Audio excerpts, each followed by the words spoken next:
Hello friends, welcome back to ആര്യലൈസ് vlogs. ഞാനിടുന്ന videos നിങ്ങൾക്ക് ഇഷ്ടമാവുകയാണെങ്കിൽ മാത്രം ഒന്ന് ലൈക്ക് ചെയ്ത് ഷെയർ ചെയ്ത് എന്നെ ഒന്ന് സപ്പോർട്ട് ചെയ്യണേ. ഇന്നൊരു കുക്കിംഗ് വീഡിയോ ആയിട്ടാണ് ഞാൻ വന്നിരിക്കുന്നത്. കൂണും മുരിങ്ങയും കൂടി ഉള്ള ഒരു കറി ഉണ്ടാക്കാം. എന്തായാലും നിങ്ങളൊന്ന് ട്രൈ ചെയ്ത് നോക്കിക്കോളൂ, നല്ല ടേസ്റ്റ് ആയിരിക്കും കേട്ടോ. പിന്നെ ഈ മഴ സീസണിൽ മുരിങ്ങ കഴിക്കാൻ പറ്റില്ല എന്നൊക്കെ പറയുന്നത് കേട്ടിട്ടുണ്ട്. എങ്കിലും മുരിങ്ങ ഇങ്ങനെ തളിർത്ത് നിൽക്കുന്ന കണ്ടപ്പോൾ കുറച്ച് പറിക്കാമെന്ന് വിചാരിച്ച് അങ്ങനെ ഉണ്ടാക്കിയതാണ് കേട്ടോ ഇത്. എന്തായാലും നോൺ വെജിനേക്കാളും നല്ലൊരു ടേസ്റ്റുള്ള ഒരു കറിയാണിത്. ഇതെങ്ങനെയാണ് ഉണ്ടാക്കിയതെന്ന് നോക്കാം. കടയിൽ നിന്നും വാങ്ങിച്ച മഷ്റൂം പാക്കാണ് കേട്ടോ ഇത്. 60 രൂപയുള്ളൂ. പിന്നെ നമ്മുടെ മഴ സീസൺ ആയതുകൊണ്ട് ഇപ്പോൾ നാടൻ കൂണൊക്കെ കിട്ടാം, തൊടിയിലൊക്കെ നോക്കിയാൽ കിട്ടാവുന്നതാണ്. പക്ഷേ വിഷക്കൂണും കൂടി ഉണ്ട്. ഏതാ നല്ലത് നോക്കിയിട്ട് കിട്ടുവാണെങ്കിൽ അത് വേണമെങ്കിലും എടുക്കാം. പക്ഷേ ഇതാകുമ്പോൾ നമുക്ക് പേടിക്കണ്ടല്ലോ, നല്ല സാധനമായിരിക്കും. നന്നായിട്ട് വാഷ് ചെയ്യണം. അതിൽ ഈ ചാരവും വൈക്കോലും ഒക്കെ ഇട്ട് കൊടുത്തിട്ടല്ലേ ഇങ്ങനെ ഉണ്ടാക്കുന്നത്. നന്നായിട്ട് വാഷ് ചെയ്തിട്ട് ഇതുപോലെ ഇങ്ങനെ കട്ട് ചെയ്തെടുത്തിട്ടുണ്ട്.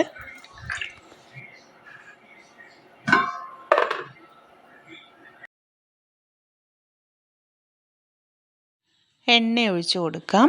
എണ്ണ ചൂടായി വരുന്ന സമയത്ത് കുറച്ച് വെള്ളുള്ളി ഇങ്ങനെ കുത്തി ചതച്ചതാണ്, അതുകൂടി ആഡ് ചെയ്ത് കൊടുക്കാം.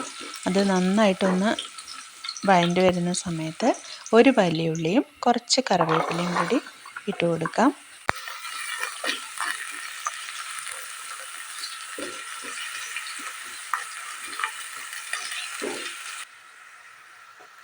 ഒരു സ്പൂൺ മുളക് പൊടി, 1/4 സ്പൂൺ മഞ്ഞൾപ്പൊടി, കുറച്ച് ഗരം മസാല അല്ലെങ്കിൽ ചിക്കൻ മസാല ആണെങ്കിലും മതി കേട്ടോ. ഒരു 1/2 സ്പൂൺ ഇട്ട് കൊടുക്കാം. 1/2 സ്പൂൺ കുരുമുളക് പൊടി കൂടി ഇടാം. കുരുമുളകിൻ്റെ എത്ര ഇടണോ അതിനനുസരിച്ച് മുളക് പൊടി ഇട്ടാൽ മതി കേട്ടോ. കുട്ടികൾക്കാകുമ്പോൾ എരിവ് കുറച്ച് കുറയ്ക്കാം. ഇതൊന്ന് ആ പച്ചമണമൊക്കെ മസാലേൻ്റെ മാറി വരുന്ന സമയത്ത് ഒരു തക്കാളി കട്ട് ചെയ്ത് വെച്ചിട്ടുണ്ട്, അതുകൂടി ആഡ് ചെയ്ത് കൊടുക്കാം. തക്കാളി വഴണ്ടി വരുന്ന സമയത്ത് നമ്മുടെ കട്ട് ചെയ്ത് വെച്ചിരിക്കുന്ന മഷ്റൂം ഇട്ട് കൊടുക്കാം. നന്നായിട്ടൊന്ന് മിക്സ് ചെയ്യാം.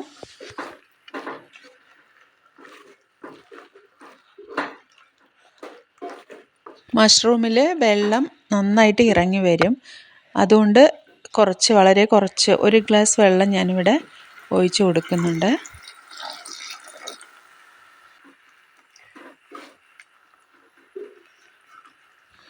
ഇത് വേകട്ടെ. അടച്ചു വെച്ചിട്ട് വേകുന്നത് വരെ ഒന്ന് വെയിറ്റ് ചെയ്യാം.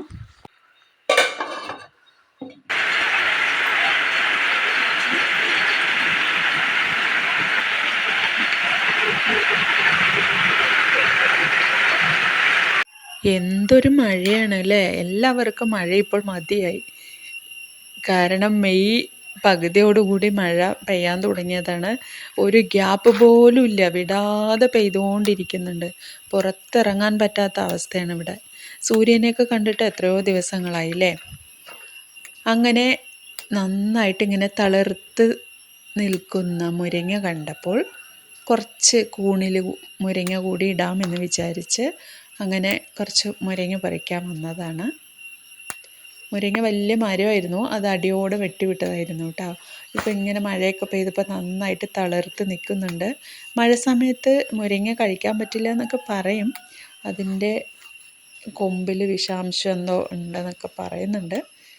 എങ്കിലും കുഴപ്പമില്ല, നമ്മൾക്ക് മഞ്ഞൾപ്പൊടിയൊക്കെ ഇട്ട് ആ വിഷാംശത്തെയൊക്കെ മാറ്റിയെടുക്കാം.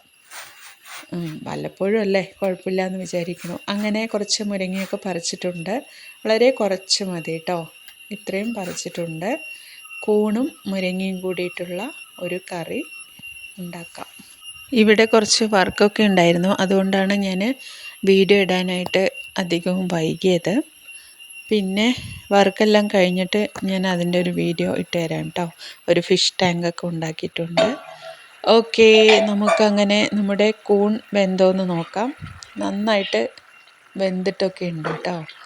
ഇനി കൂൺ കറി മാത്രമാണെങ്കിൽ ഇതുപോലെ മതിയാക്കാം. കൂൺ കറി റെഡി ആയിട്ടുണ്ട്.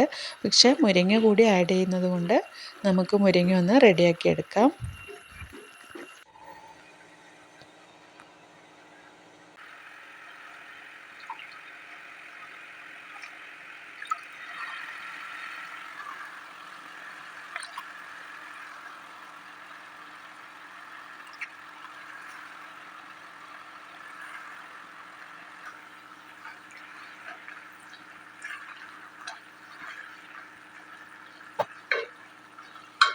ആവശ്യത്തിനുള്ള ഉപ്പ് കൂടി ഇട്ട് കൊടുക്കാം.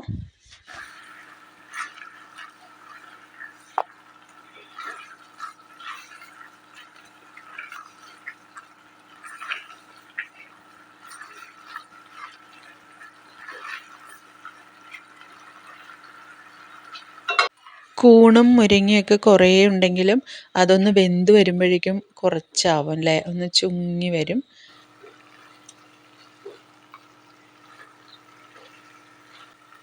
ഒരു സ്പൂൺ വെളിച്ചെണ്ണ കൂടി ഒഴിച്ചു കൊടുക്കാം. ഈസി ആയിട്ട് വളരെ പെട്ടെന്ന് തന്നെ ഉണ്ടാക്കാൻ പറ്റിയ ഒരു ഐറ്റമാണ് കേട്ടോ ഇത്. കൂൺ മുരിങ്ങ മസാല ഇവിടെ റെഡി ആയിട്ടുണ്ട്. എന്തായാലും ഒന്ന് ട്രൈ ചെയ്ത് നോക്കിക്കോളൂ. വളരെ ടേസ്റ്റി ആയിട്ടുള്ള ഒരു ഐറ്റമാണ് കേട്ടോ ഇത്. നല്ല ഹെൽത്തിയുമാണ്. കൂണൊക്കെ നല്ലതാണെന്ന് പറയുന്നത് കേട്ടിട്ടില്ലേ. മുരിങ്ങയും വളരെ നല്ലത് തന്നെയാണ്. ഓക്കെ, ഇനിയും നല്ല വീഡിയോസായിട്ട് ഞാൻ വരുന്നതായിരിക്കും. ഇതുവരെ എന്നെ സബ്സ്ക്രൈബ് ചെയ്ത് സപ്പോർട്ട് ചെയ്ത എല്ലാവർക്കും ഒരുപാട് താങ്ക്സ്. ഇനിയും നിങ്ങളുടെ സപ്പോർട്ട് ആവശ്യമുണ്ട്. Okay, thank you.